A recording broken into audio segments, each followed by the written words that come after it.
Before formal treaties were ever signed by the British in Jamaica, there was a powerful, competent woman with a fierce, unshakable, robust spirit who guided many into a haven of freedom in the hills.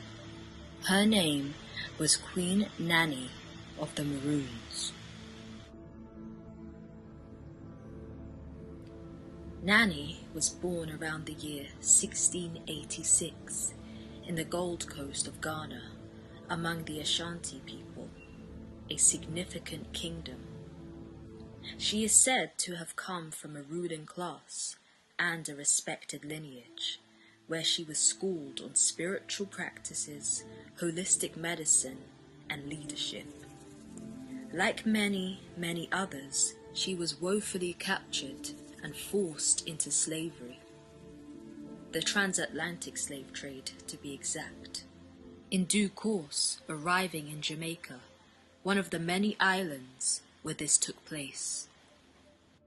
The transatlantic slave trade had been in motion for over 100 years by the time Nanny became a damsel.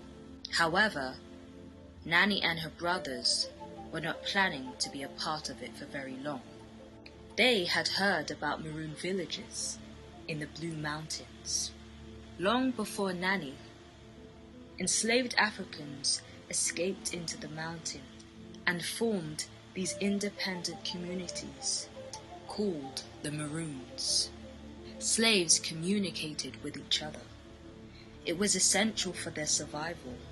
The medium for their communication was through their shared West African languages they already had: Pidgin, non-verbal and verbal communication, and other cues. They refused to be in bondage. And so it was. They fled together. Nanny and her brothers settled in these villages in the Blue Mountains with the Windward Maroons, way beyond the British slave masters. But not to sit back and rest, but to pull their weight. In the mountains, they were true agriculturalists. They grew crops like cassava, corn, plantains, bananas, and they were spread out throughout the mountains due to the given circumstances. These warriors hunted birds, fish, wild pigs, and they gathered fruit, herbs, and medicinal plants.